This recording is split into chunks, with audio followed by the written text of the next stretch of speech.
Show me. First of all, we do not have to use an Iowa if you don't want. Oh, you could use the Iowa. For God's sakes, we're the Iowa. Yeah. All right. Let's get in there. But there she is. And so, give you the basics, and then if you want to take over and play, you can play. If not, I'll just play and you can talk. And so right now we are broadcasting live on Twitch. So eventually people will show up and start talking. Although I cannot see the chat because we don't have the second screen right now. Alrighty. But once Sean shows up, he'll jump in on his computer. He'll look at the chat, bring up any questions people come up with, or any fun things they say about us. Until then, if you want to introduce who you are, rank, rate, all that kind of stuff, and then we'll just talk about service in the Navy, talk about what you do here on the Iowa, and etc., etc. We'll just have a conversation and chat. All right, hello out there. My name's Len Jablon. I was in the Navy from February 8th, 1985 to February 8th, 1991. And I was what was called a fire control technician. After boot camp, I had to go through what they call BEE, Basic Electricity and Electronics, in the Great Lakes Naval Station, which is where I was at. And then I had to take what they call an FCA school, and that is basic radars and weapon systems, just to get the gist of how they work on most Navy ships. Finally, I was allowed to choose what kind of C school, we call it, in the Navy, what weapon system I wanted to be on, and I chose Phalanx, or Close-In Weapons System. Some of you know it as CWIS, or R2-D2. And that's what I worked on for the next 4 years, 2 months, and 13 days on the Battleship New Jersey. So here I am going to be playing on the Iowa, but I really want the New Jersey, darn it. Hopefully Wargaming adds that in at some point. Yeah, that would be nice. But the Iowa is a home away from home for me. It's always nice to come here every day. I'm a docent on the ship. I give tours. I speak to people about the Navy, about how the ship worked. I give them a little bit of history about the Iowa. And that's what I do. I also work with school children from the Los Angeles Unified School District, along with Danny and a few other people that play this game. And we work with them doing what's called the STEM program. Science, technology, engineering, and mathematics. We give them some basic skills on board here, and then we give them a tour around and give them some history, and the kids get to eat lunch down on the mess decks, so they feel like a little bit of how the sailors felt when they ate on board. And that's what I do. Awesome. So your rank was? Fire Control Second Class, FC2.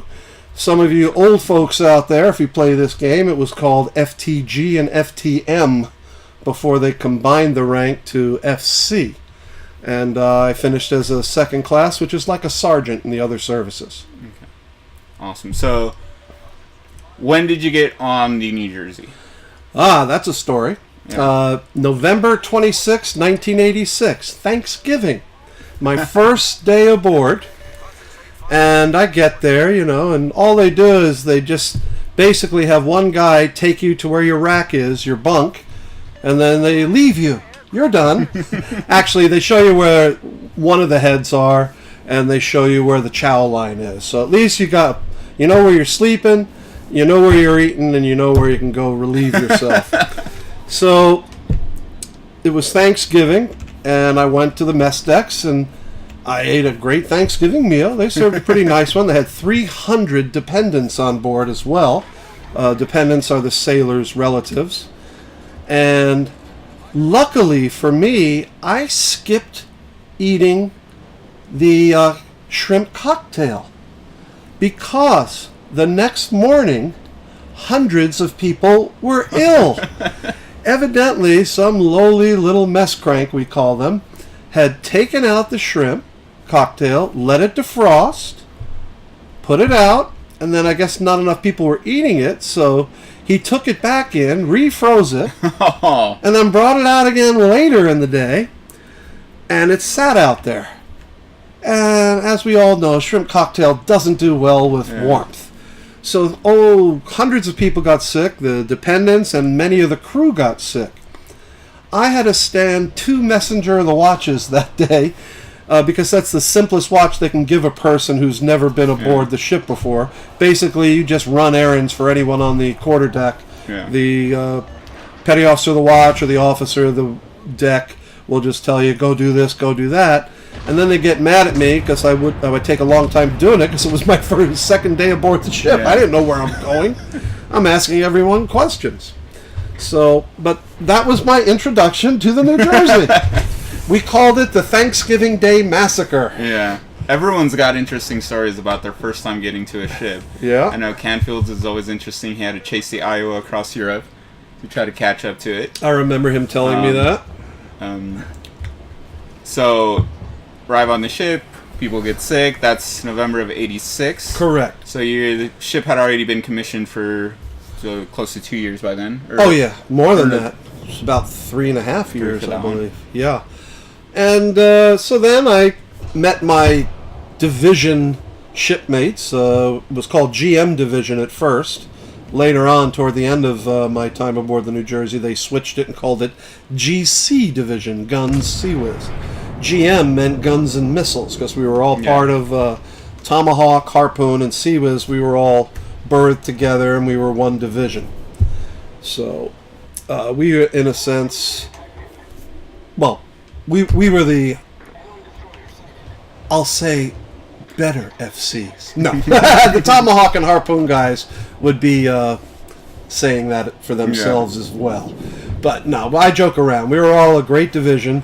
You know, we had our little problems every once in a while, like everyone does. But it took me about a year to get comfortable on the ship. Yeah. And probably it took me about 2 weeks to 1 month to where I had no problem going anywhere on the ship that I needed to be. You know, there were still many places I had never seen. Yeah. I hadn't gone down below decks or anything. Basically, I was on the main deck one deck below the main deck, and up to deck 5. That's where I would hang out. That's where I worked, where I ate, where I slept. Yeah. So later on, when I stayed aboard the ship, I was on the ship for much longer. I was part of what they call the import fire party, and I would have to learn the whole ship because I had to know if a fire was called away, I had to know how to get to it. So I learned my way around the engine spaces and the fire rooms, just enough to know how to get there, because that's really all that was needed, because I'd be running there with a whole bunch of other people. And I did get to fight a couple of fires on board the ship. One was a French fire. Not too bad. The range guard system put it out. And after that, the next time I fought a fire was a bilge fire. That was more fun. So the bilge is where? Down in the engine spaces. Okay. Yeah. Hey, Nick, how you doing? Doing good. How about you, Len? All right. So, you're busy destroying things while I'm talking. Well, I'm not doing much destroying since I'm okay. listening, but it's just sailing around, trying not to run into our own ships. Yeah, it's a cool looking game. Yeah. So, basic controls, I'll tell you, and WASD, just directionals, right? Forward, and you can, it's on cruise control, so you go quarter, half speed, 3/4 full. You can go reverse. Mouse is moving around and aiming. Okay. Or, the camera. Left click is firing the guns. The numbers, you can switch up weapons or use in the RTY, as you can see on the screen. You know, damage control or increase repair or launch the plane, which gives your guns a bit more range. So who are we fighting?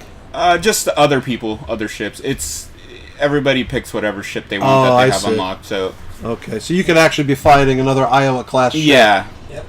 How cruel. Especially when we decide we have to put down our younger sister, Missouri. Oh, what a shame. Well, the Missouri always was a prima donna. I mean, getting the surrender ceremony on it, they think they were great because of that. And it's only because Roosevelt died and Truman took over. That's the only reason they got the surrender ceremony. But that's another story for another time, folks. Come aboard the ship. We'll tell you all about it. You got to come down to the Iowa and have some fun here. So, any other interesting stories during your time on the Jersey? On the Jersey, well, there are some I just can't say. Yeah. Not that they're top secret, it's just that they're mature. Yeah. So, but, you know, I enjoyed visiting a lot of ports. Went on 2 Westpacks. What's a Westpac? A Westpac is a Western Pacific cruise where, you know, you do other real war games with other ships out there. And you also go visit other countries. Basically, everyone in the Navy is an ambassador of the United States to all the other countries. So we're supposed to be on our best behavior.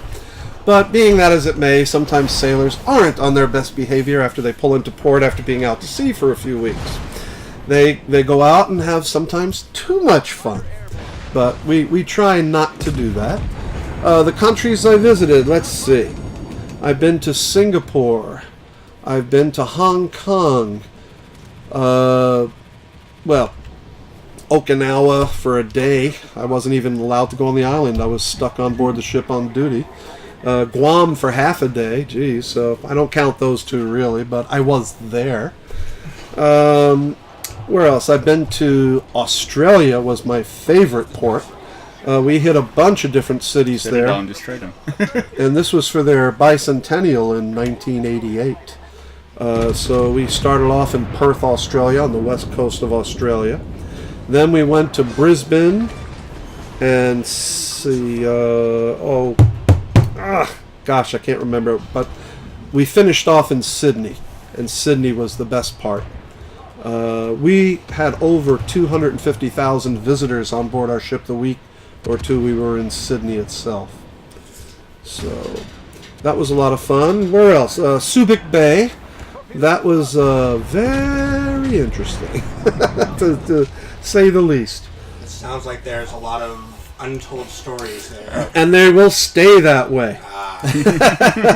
The only thing I could say that we could do on this broadcast, shall we say a few of us fellas about 2 in the morning had had too much to imbibe.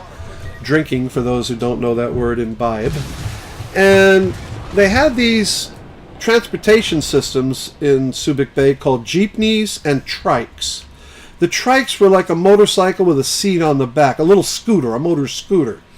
And so what we did is we rented like 12 of them and to get on it, because you had to pay the person to drive you.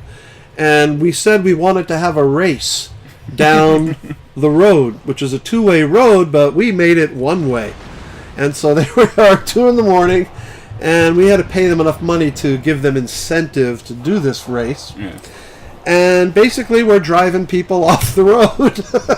And naturally, by the end of the race, we all had to run away and hide because the shore patrol had gotten wind of it by then. Oh dear. So naturally, if you don't want to be led away in handcuffs, it's great to go hide after that. Yeah. So we did. We found some more bars.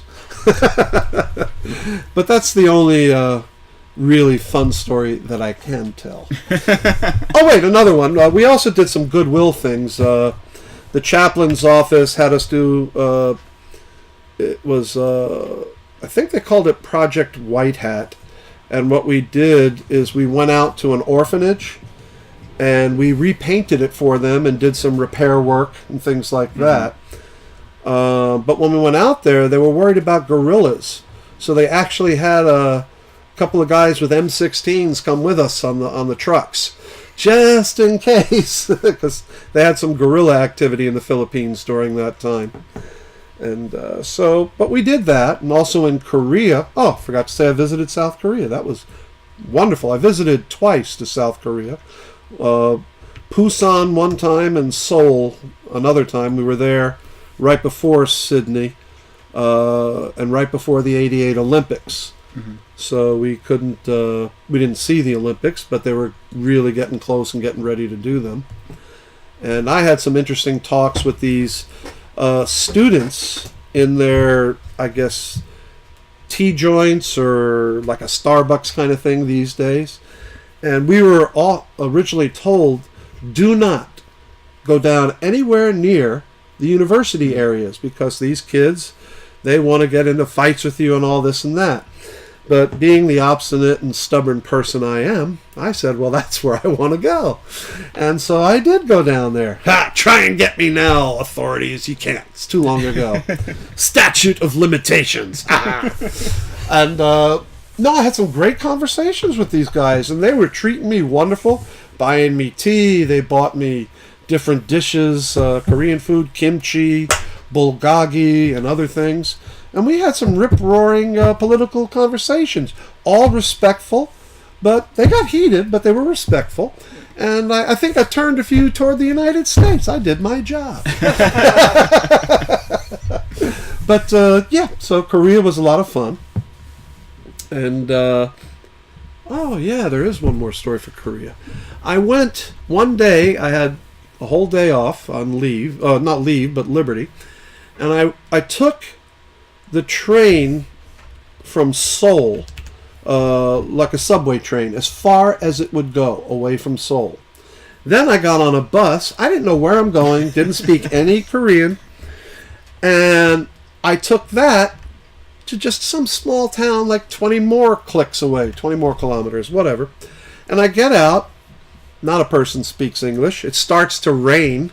I said, gee, great. But be it as it may, the industrial South Koreans, there were people out there selling little mini umbrellas. So I bought one. And I saw a sign way back when, folks, when we actually used cameras that had film in them. There was a famous company, it's still around, but Kodak. And they always had the little Kodak picture sign for where, follow that, and you'll know you'll get some good pictures somewhere. Yeah. So I followed up a steep semi-mountain. Went up about 2,000 feet on good trails, and when I got to the top, there was a Buddhist monastery from about the 7th century. And I'm just snapping pictures where the Kodak signs are. And the monks come out, and they do their stuff. And naturally, I can't talk to them, but they just smile, and I'm just looking around. And then you get to the point where, great, I need to use the facilities, and no signs for that. So I flagged down one of the monks, and using hand gestures, which we won't show, he figured out what I needed. And there, they don't have bathrooms like we did back then. It's sort of just like a hole in the ground. And you just do your business into the hole in the ground with a stall around it or something. And that's what you did. And there. And those are my Korean stories that I can tell. I can tell those. Oh, wait. One more. Oh, boy. Darn it. I can tell this. Well, I'm either going to mention the guy's name. No, I won't. I won't. A certain lieutenant commander in the weapons department on board my ship. There was some bad weather. We had to take boats from the pier to the ship. And they weren't running the regular ferries that they had. So they had our motor whale boats. And the seas were too rough, and the ferries weren't operating, so I had to be on duty the next morning. So I got to the pier to get ready to go to the ship at night, and they couldn't go anywhere. So we're all stuck on the pier with this one lieutenant commander who was going to be our duty officer the next day. And he says, well, we got to stay here overnight. I said, well, sir, I have enough money. I'm going to go rent a hotel room. And he goes, no, you're not? Going, excuse me, sir? He says, no, you're staying right here.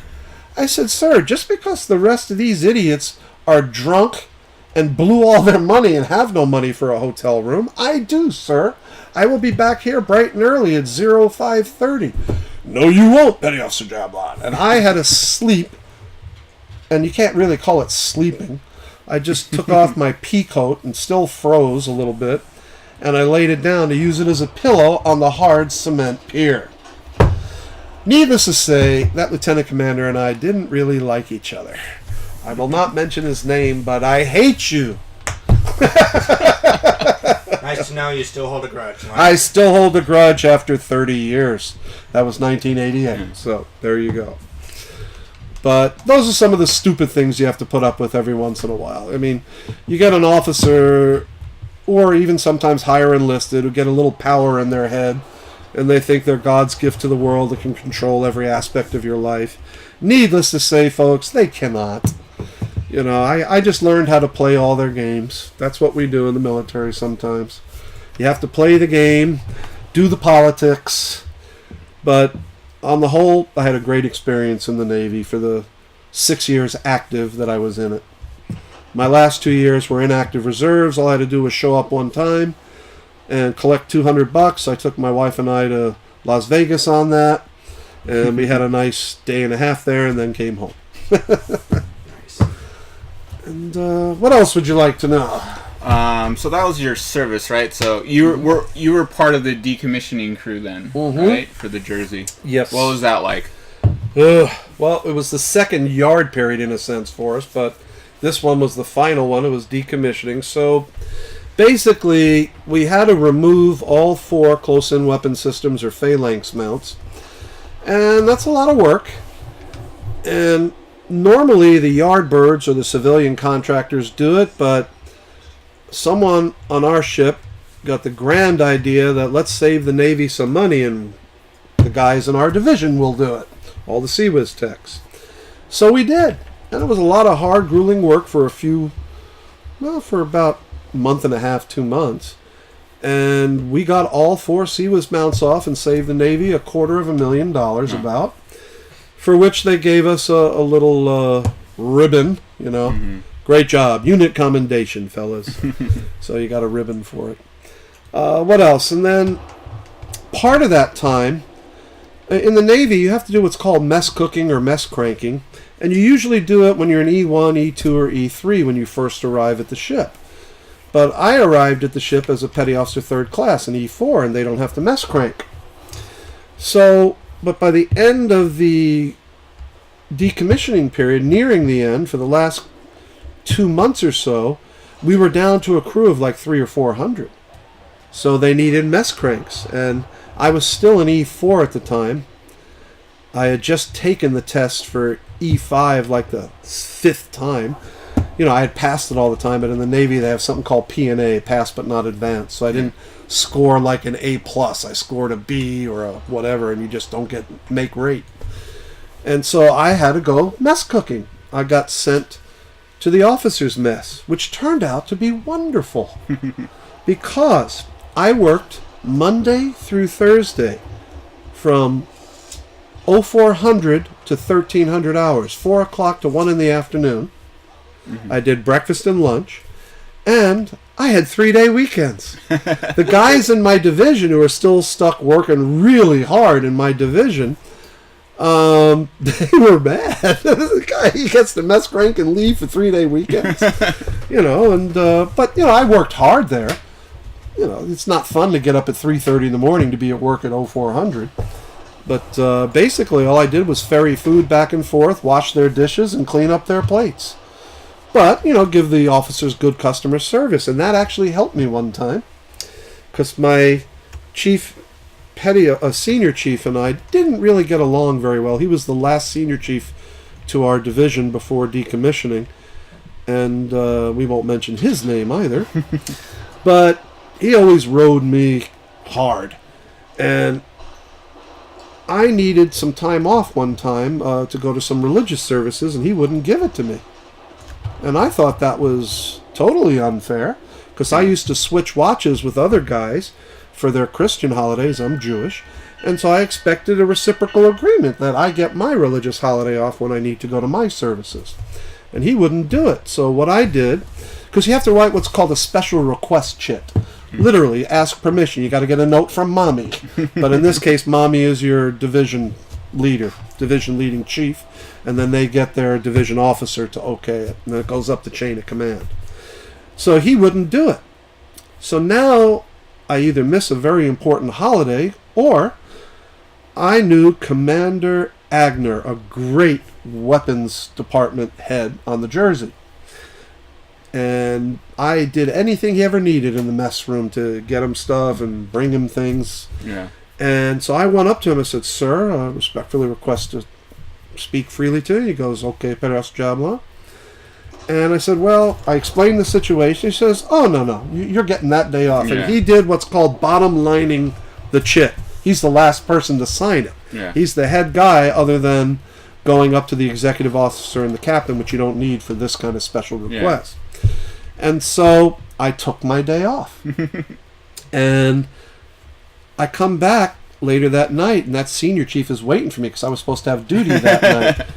"Mr. Jablon, where were you?" You know, neck veins busting and popping, and all I did was went to my left pocket, took out the chit, unrolled it, and put it right in front of his face, and walked away.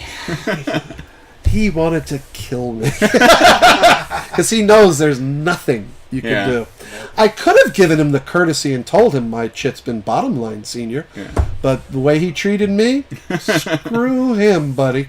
You get karma, chief, karma. But as always, folks, chiefs always get their man.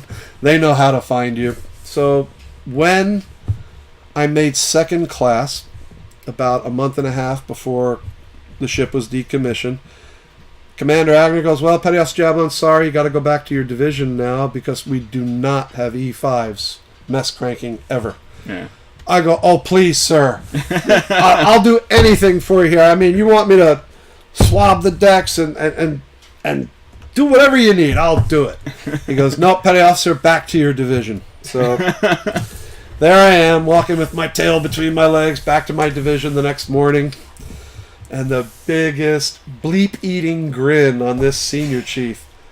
"Oh, Petty Officer Jablon, welcome back, shipmate." Oh, did I get ridden hard. I had more painting and chipping and cleaning than any man ought to have for the next couple of months. But there's one more story. Actually, before you launch in that, we have a question from the audience. So does the Navy serve pies on board ships?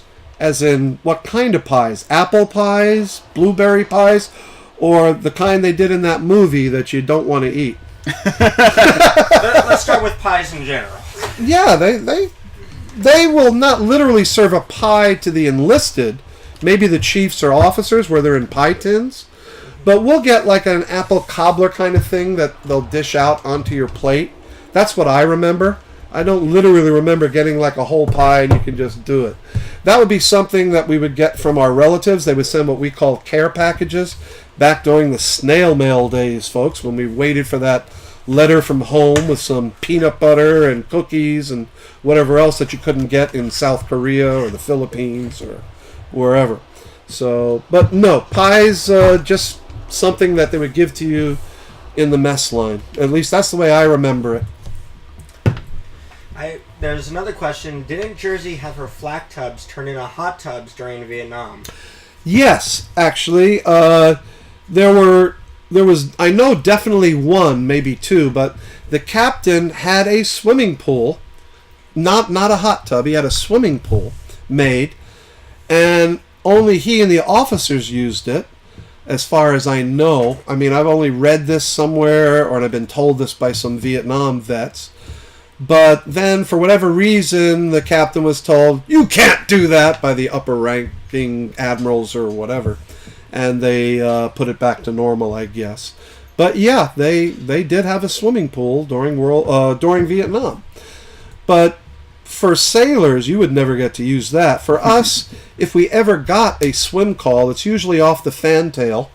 And then they'll have posted either Marines or someone else, gunner's mates with rifles, just in case sharks are around.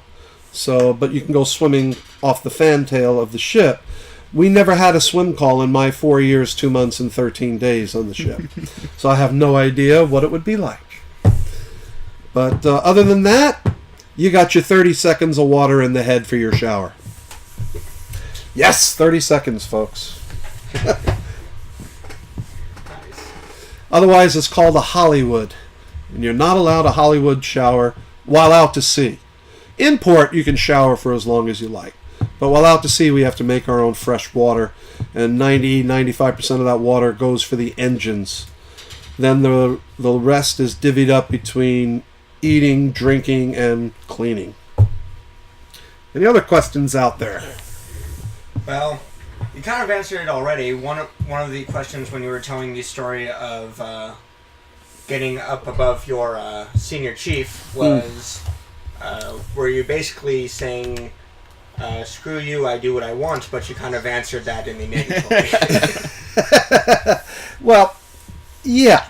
But again, that was a special circumstance. Normally that would never happen.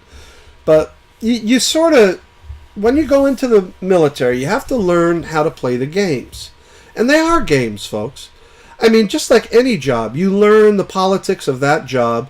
You learn who you can go see for help, who you should never talk to about something if you don't want it repeated, and so on. That's just like anything else.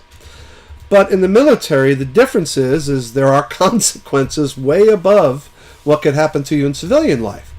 So if you do something that's not so well welcomed by the chief, you can be brought up on charges. And you can get money taken away, you can get your rank reduced, you can be court-martialed for very simple things. So I went into the service, I was 25, I turned 26 in boot camp.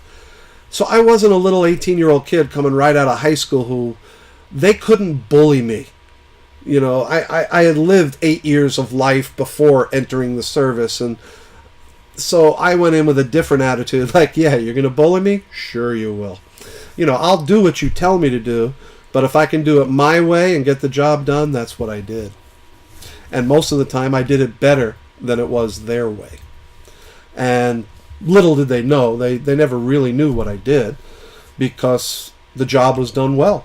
If nothing broke and things like that, so they're not going to bother me.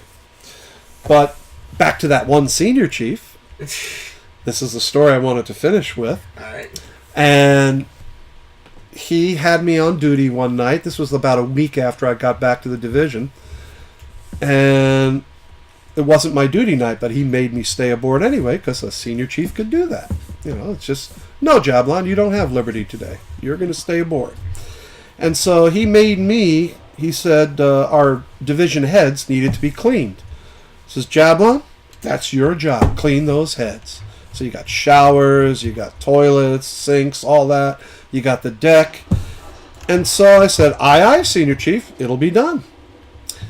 Now, on our ship every night, the restricted men, people who have been in trouble and are restricted to the ship legally, you know, either they're going through a court-martial or what we call NJP, non-judicial punishment. They get mustered 3 times a day by the master-at-arms. And at night, you could take some of those to do jobs for you. So I was an E5, Petty Officer Second Class, and I grabbed about 4 men, said, you guys are going to have the easiest duty you've had, because usually they give them really nasty jobs. But cleaning a bathroom is really not that bad. So I took them, I said, gentlemen, this head needs to be cleaned, pointed out where all the supplies were, and I said, go clean it. So about an hour into it, the senior chief walks by and sees me outside the entryway to the head. He says, Pass Jablon, is the head clean? I go, no, senior chief, it's being cleaned right now. And he walks inside, sees the other guys cleaning. He comes out, and he's shouting at me, Pass Jablon, I said for you to clean the heads. I am, senior chief. No, I meant you literally. I go, senior chief, I am an E5, Petty Officer, Second Class in the United States Navy, non-commissioned officer. Am I not, senior? And by now, I'm sort of raising my voice, and all the guys sort of come to the door to watch this little bout, shall we say, between the senior chief and me.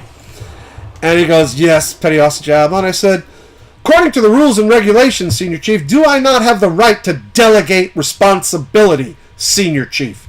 Now his neck veins are popping, because he knows I am quoting the UCMJ, Uniform Code of Military Justice, to him, and my rights and responsibilities. And Yes, Petty Officer Jablon, you do. Well, Senior Chief, they are cleaning the head. I am supervising, as a good second-class petty officer should do. And the head will be cleaned to your satisfaction, Senior Chief. Guaranteed. And at that point, the man is about to have an apoplexy and just walks away. As he started to walk away, the other 4 guys started to laugh. And I turned around and said, "Ah! Quiet." Because that would have got us all into trouble if you were laughing at him. But again, the Senior Chief had the final say, of course. I was the only one to have to chip and paint the aft magazines for CEC. And I did it by myself. Not fun. It was a load of work, got it done, and when I just went back to my ship for a reunion last year and a half ago, I went and looked at those aft spaces, and they still look good. 27 years later. I did a damn good job. So, Senior, that was for you. We have another question. Wow. From the chat. Okay. Yeah, you're really engaging them. Mm-hmm. One person says that they've heard that when Mo fired her first broadside in the 80s, every other ship in their action group signaled something along the lines of, "Oh my gosh, that was awesome." Did anything like that ever happen when Jersey fired her rifles? I never heard of anything, but when we were in our battle groups, we did one time have the Big E, the Enterprise, an aircraft carrier, a mile or so away. Not even a mile. Well, yeah, a mile. And ourselves and the Missouri were out there, and we were doing gunfire exercises. And the guys on the Big E just loved watching us fire our guns. I mean, I saw a guy who did a video of it. It's probably on YouTube. You can probably find it. Where they're just going nuts when they see the flames shooting out of the guns. And when we're doing practices, they use a different kind of powder, and it makes it really bright orange flames. So it looks awesome. And the power of a 16-inch gun is something else. If you want, I can give you a sea story about a true time, the first time they ever fired the 16-inch guns, when I was aboard. Go ahead. January of 1987, on board the Jersey, my first time out to sea, and they're getting ready to do a little shoot ops or whatever off San Clemente Island, which is where the Navy practices in the local area. And they said, "Petty Officer Jablon, you want to go see the big 16-inch gun shoot?" I go, "Oh yeah, I want to see those things shoot." Now, little did I know, they had been trying for like a couple of months now to get me with all the little neat tricks they pull on what we call, well, I'll just say FNG and let it go at that. The new guy. And they couldn't get me with go find a yard of chow line and, you know, all those crazy things. Give me a deck of bucket wash. A bucket of deck wash, sorry. And things like that. Or go find some chronometer batteries. A chronometer is a clock that's a wind-up, not a battery clock. So they didn't tell me about the 3-bell warning system, or 3 beeps. Very loud. And on the 3rd beep inside the ship, you'll hear it. Boom! The guns go off. Only for the 16s. And so I'm on the 04 level back aft, and there's a scuttle on a small ladder to go up to the 05 level to get to our CEC weapons, which is where I was going to watch the gun firing from. And a scuttle is a round hole in a hatch. Back then I used to fit through that, so no comments right now on my body shape. It's round, we all know it. No comment. There you go. So they timed it so right. I had my hearing protection on, my hat on, I had my glasses on. As I open up the hatch and I'm halfway through, boom! The guns go off. And if you don't know what a pressure blast is like, I'm going to tell you.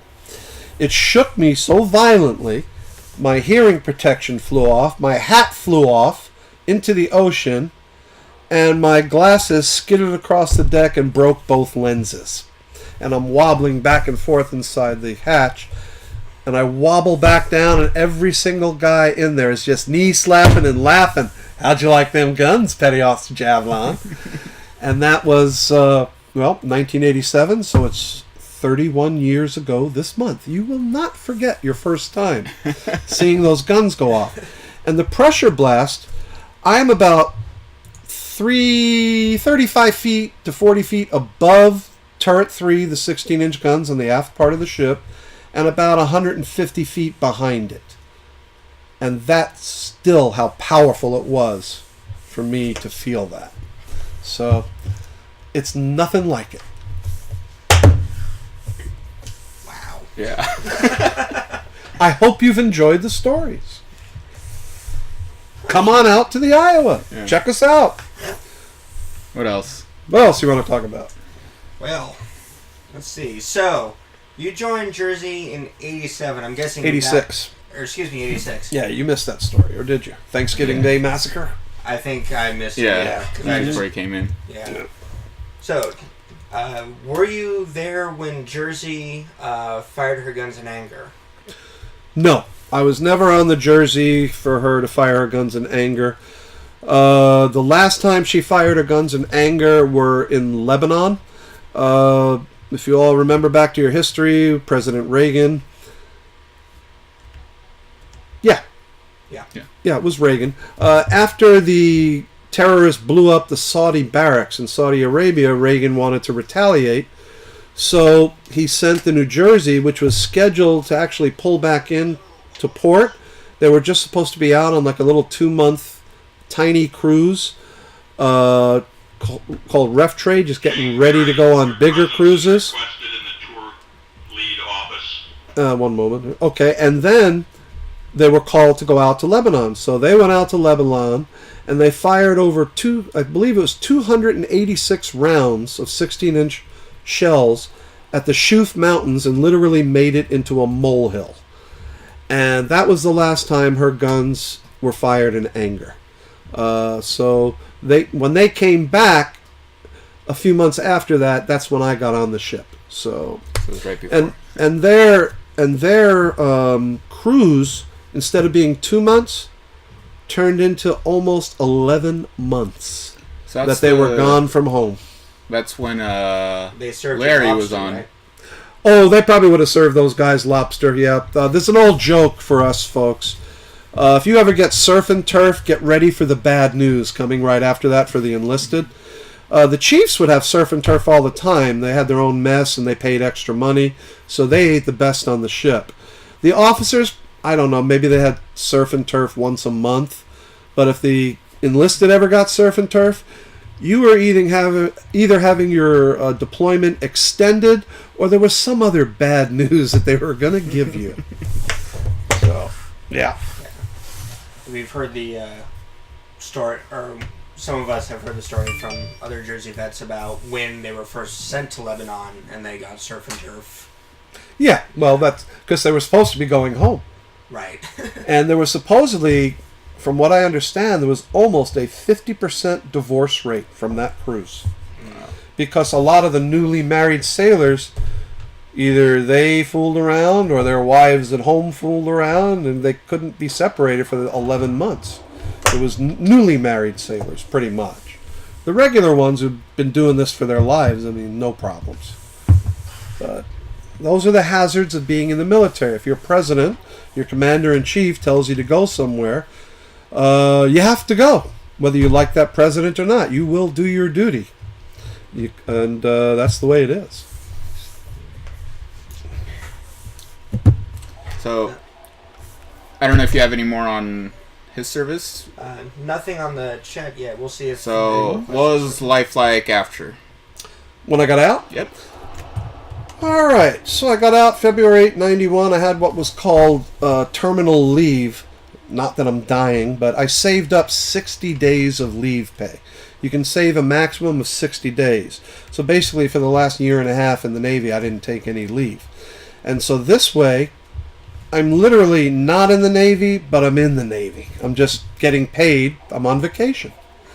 And so I was using that time to look for a job, which I found.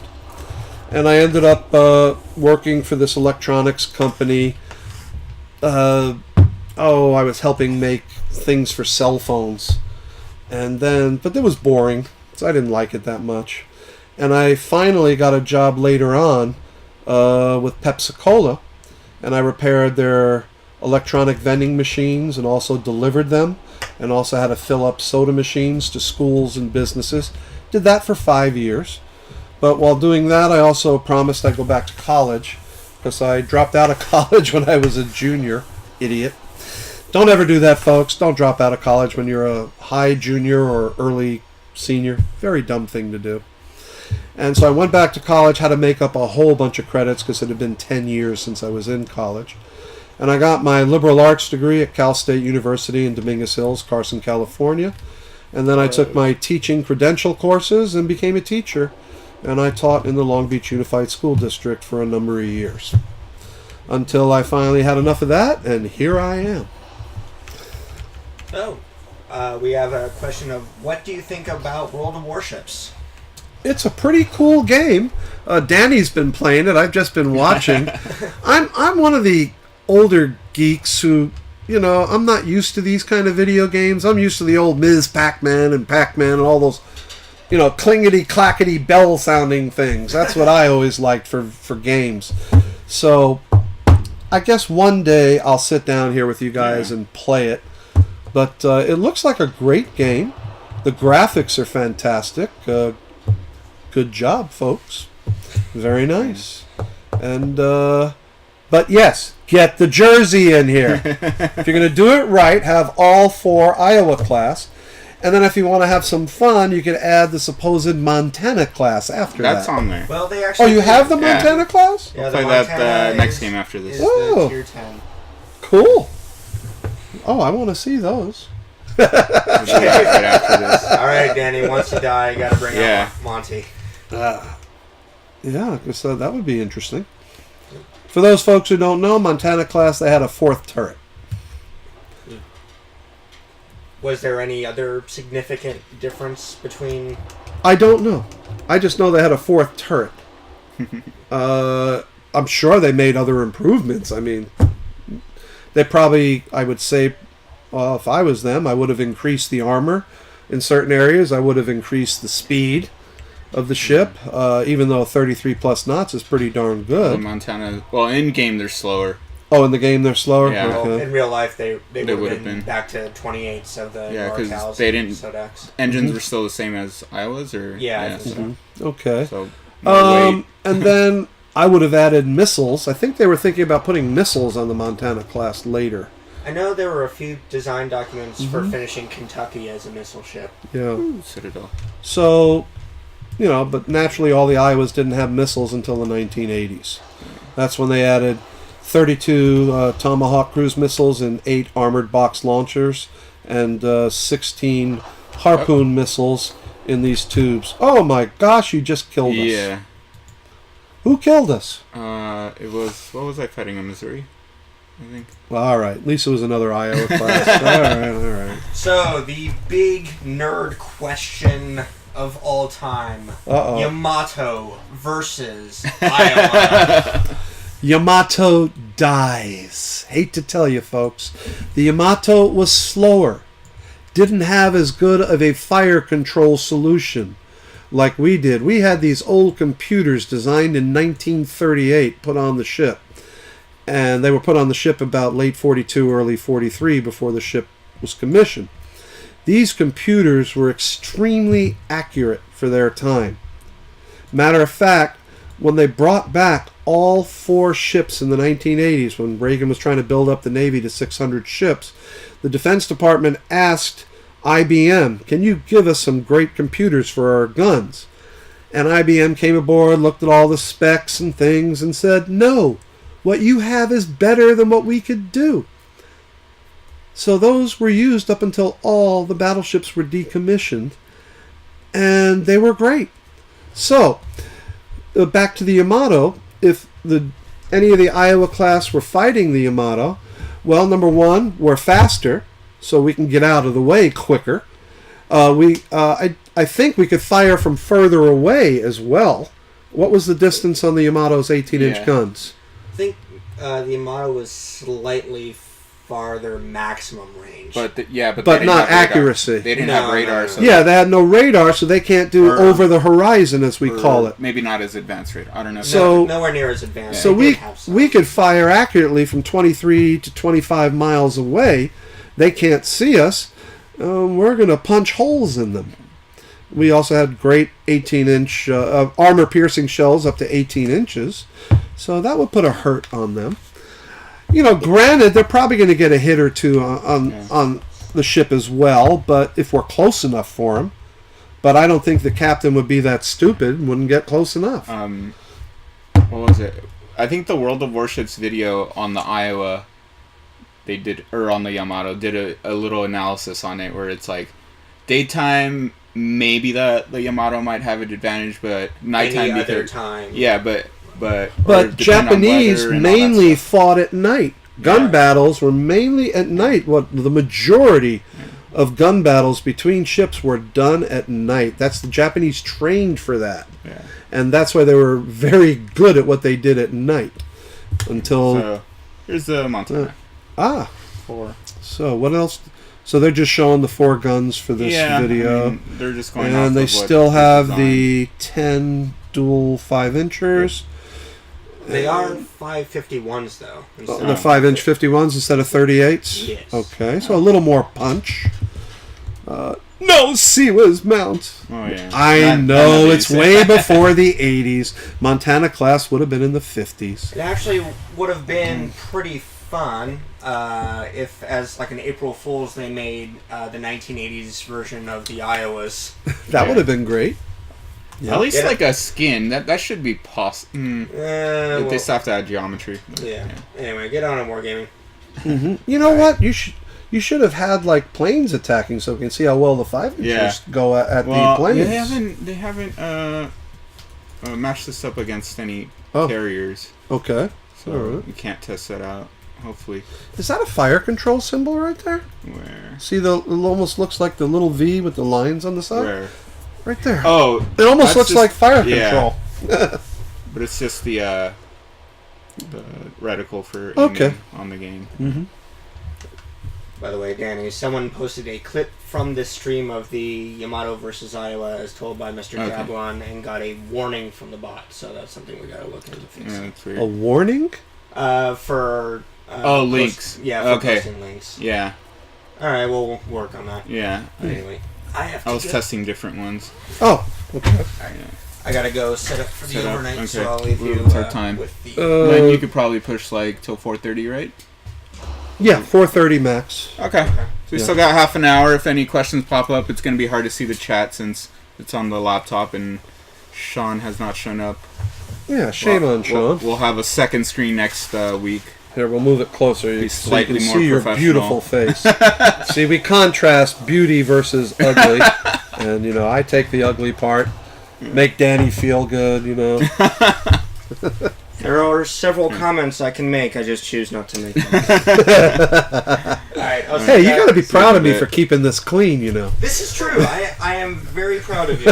One of the reasons where I would love to, but I don't know how good of an idea getting Chief Johnson up here would be. Oh, God. Oh, my gosh. Folks, you don't want Chief Johnson up here. Only for the fact is... No, I'm not going to say it. We like Chief Johnson. He's awesome. a great guy.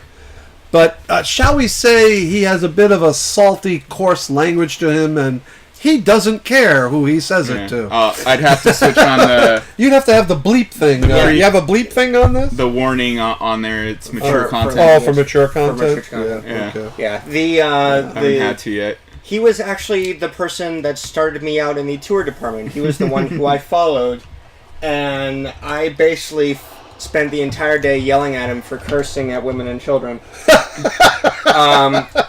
One time, Okay. he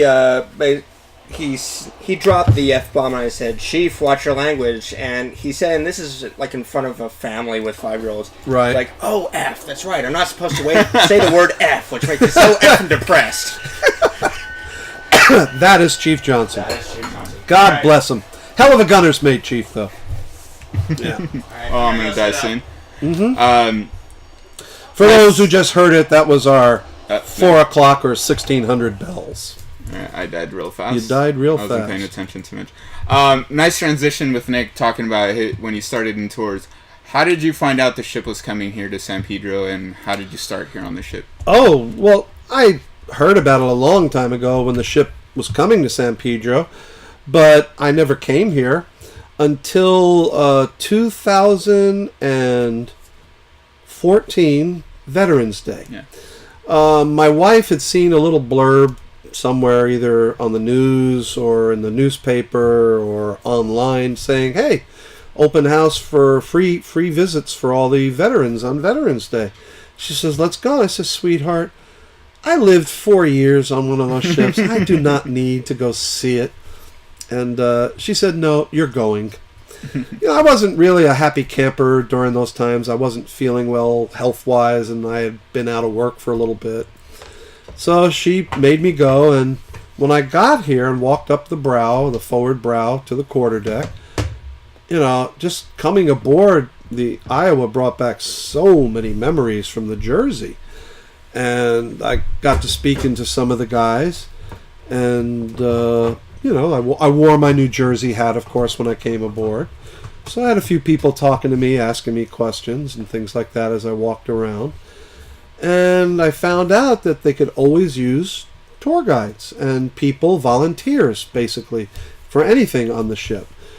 And so they have an online thing. You can go to pacificbattleshipcenter.com and fill out this form and see, if you can become a volunteer. And I did that, and they called me up right away, because when they saw that I was a former battleship sailor, I think they wanted me. Maybe now they don't want me. No. But, by late November, I was part of the crew, and I've been here for over 3 years now. I love it. It's a lot of fun, giving tours to the kids and doing the other things I told you previously when we started about the Los Angeles Unified School District Day of Discovery. And tonight we also have Boy Scouts, Girl Scouts, and tonight is just Boy Scouts and a YMCA group also tonight, I believe. So we have about 180 plus people coming aboard, and we tour them around. They get to do the flag ceremony. They get to haul flags up and down lanyards. And what else? And they eat dinner and breakfast aboard the next day, and they sleep in the 1980s version of the Navy bunks that we have here on the ship. And so it's a fun time. It lasts from like 5 o'clock at night till 9:30 p.m. And then in the morning it starts all over for them between 6 and 6:30 in the morning for another couple hours. They do, they eat, and they get to go to the gift shop and the museum part and things like that. Danny here sleeps all on board at night with them most of the time, so he runs that stuff in the morning. Yeah, usually. So by the time I leave in the morning, I'll have been here almost 24 hours. Got here early, doing some other work, and then setting things up here to get started for us. So I saw a couple of questions. One, what Iowa are you from, which is New Jersey? Yes, I'm from the USS New Jersey, BB 62. And then, does he know what HSF is? HSF. Because it says there's an HSF ship in the game. I'm not sure. It's probably game related. I have no idea, because I've never played this game before today, and I'm not really playing it. I'm watching. I have no idea. HSF, something for Finland? No, it's not Her Majesty's, because that's HMS. Ignore what? Oh, probably the comments. Oh, sorry. So very interesting, Len. Mm-hmm. I've definitely learned a few new stories from you today. That's always fun. This is exactly why I kind of wanted to start this, is always hear those awesome stories from our vets and from our volunteers. We have a lot of very different and interesting people aboard the ship right now. Oh, yeah. Some are vets, some are not. But they all come from different backgrounds, and it's always fun to hear stories. Yeah, and a lot of the people, they're in all different areas on the ship. Mm-hmm. We have ops area where they can fix things all over the ship. And they're constantly working on different projects. Right. We're putting on elevators for handicapped people to get down to our gift shop.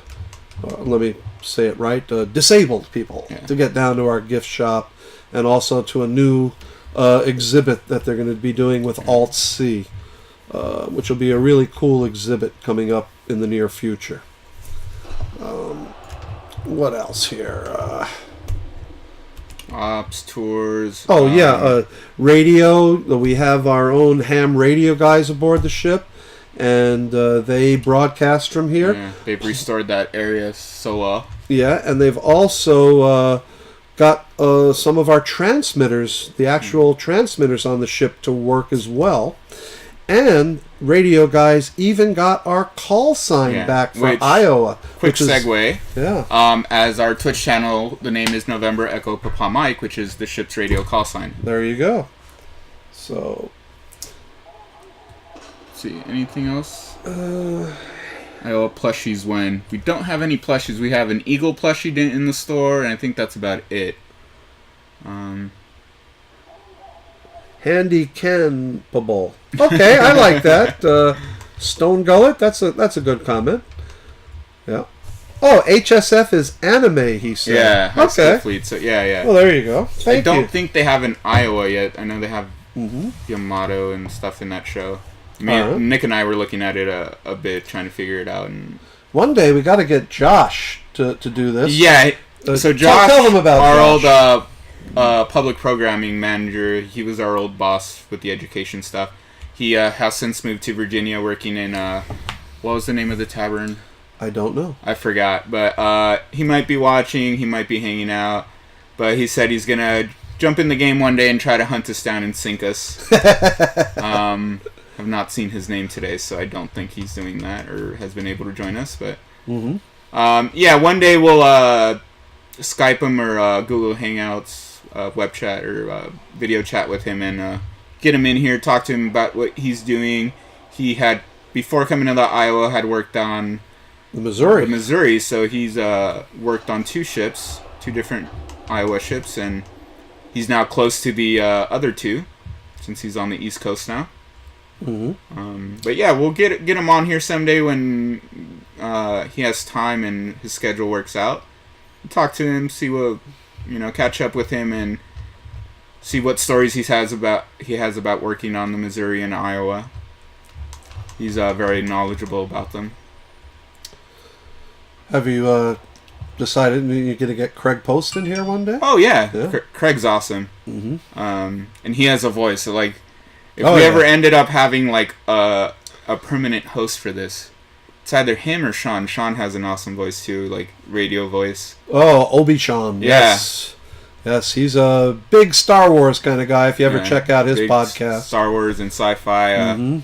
He's got a Star Wars car he made. Oh, it's awesome. Yeah, when he's here, there's always a crowd around his car checking it out. Yeah.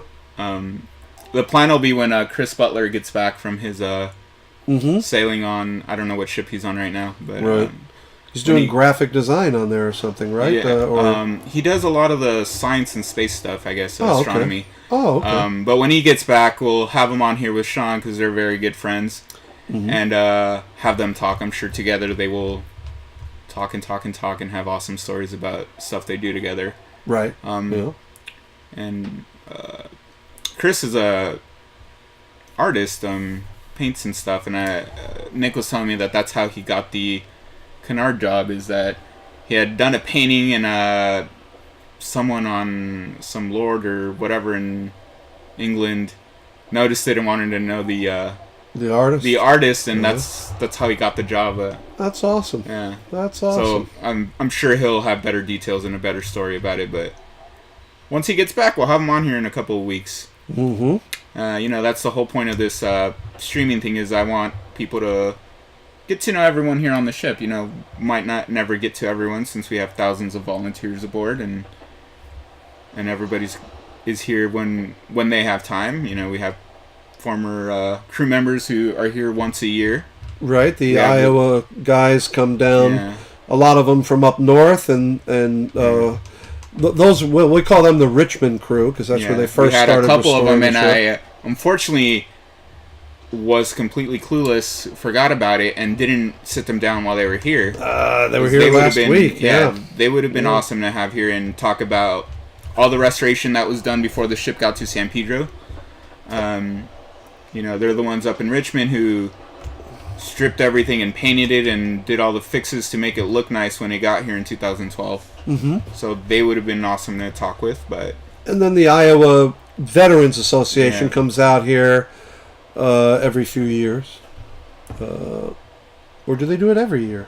I don't know. I'm not sure how often. I'm sure David would be someone who knows that kind of stuff. See, for the New Jersey, we go back to Philadelphia every 4 years. And then our other reunions are all over the country. We try one on the West Coast, one in the middle of the country, and then one on the East Coast one is usually Philadelphia. But this year we're going to be in New Orleans. Nice. So if you want to see a whole bunch of World War II, well, there's not a whole bunch left, unfortunately, but World War II vets, Korean War vets, Vietnam vets, and the 80s vets, we will be in New Orleans in September of 2018. And we'll be visiting the World War II Museum there. I've heard it's a fantastic museum, so I can't wait to see that. Plus, New Orleans and the French Quarter, oh yeah. I can't drink anymore, but at least I can watch my wife drinking. But I love jazz music, so that'll be really a great time. And of course, as my body shows, I love food, and New Orleans has some awesome food. So definitely got to do that. It's great. Get some Cajun food too. Yeah. I need to make it out there someday. Yeah. A lot of places I want to visit that I have not been able to yet, but someday. And how's things for back east looking? Still waiting on that. They told me sometime end of the month, so hopefully sooner rather than later. But if I get in, then I got to figure out how I'm moving out there and do all that. I'll probably still do some of this from there, but it'll be completely Nick and Sean at that point if I move. Right. But I'll still help out. I'll probably tune in and watch it and moderate the chat from over there. That happens. Oh, the miracle of electronics. I tell you, the internet. I mean, you guys... Speaking of Sean. There he is. Arrived. He's here. Howdy. Perfect timing. I got a kill right when you walked in. You all right? Yeah, I'm still kind of sick. Okay, well, stay over there, far, far away. Just like you've heard many thousands of times. Far, far away. I'm sorry you're not feeling well. That's okay. Yeah. But Danny has had me regaling stories here. Yeah. And I'm watching him destroy ships. Audience has Are we been still active. twitching? Yeah. Another 15 or 20 minutes, then Len has to head out and get ready for the overnight. Yeah. That's probably when we'll stop. Prepare my poor arthritic knees for going up and down 5 levels. Well, apparently I'm taking my own group, and I still don't know how to get around the ship, so that's going to be exciting. Yeah. Are you serious? Yeah. Guess what? What? Follow the yellow brick road. You'll be able to Most do of it is a normal tour route. You just... Yeah. I'll have to... Breaking Barber is the only thing that's off normal tour route. So. Right. You know where to go for that, down by the Hilo area? More or less. Okay. Yeah. Where is it? I'm going to sink right now. What the heck? Torpedoes. So, the Torpedoes don't fly! Yeah. What do you mean they're underwater. torpedoes? It's just the signal so that that tells you, they're coming and you're going to die, which I am because I'm flooding and I don't have my repair. Why are they going through our armor, buddy? What kind of torpedoes are these? So the cheapest adapter I could find for LAN were these things, which were $20 a pop. Yeah. So it's a USB hub and it's got a LAN on it. Okay. Everything else was like $50. Yeah. It was not. So this is the same thing I got for me. It'll do USB-C with an adapter, but you don't have to use the adapter. Cool. I got one of those. Got a 14-foot cable. 15 minutes, so our hard cutoff for Len. If we have any other questions, we'll answer those real quickly. If not, we will probably end the stream right now. So I'll give it another 5 minutes. I'm cutting in and out of chat because of the terrible Wi-Fi, but we'll have that fixed next week. We have cables. Yep. These guys are whizzes. I can't do this stuff. Just give me an app and I can play with an app, but that's about it. They do have World of Warships Blitz now on mobile, on iPhone. Oh, they do. Do they really? Yeah, it just came out like a Can week we ago. use the same account? I don't know if the ships will be unlocked on the mobile thing because it's a separate app. That's why I was showing her belly. The Iowa showing your belly. Lewd. Oh, that's sad. Yeah, you don't want to ever show your belly. No, Yeah. that's a bad But thing. it's still a victory. Yep. What is that, a victory roll? Yeah. I do not think so, Sean. No, that's Davy Jones' That's, locker going to be greeting you. Yeah. Batteries.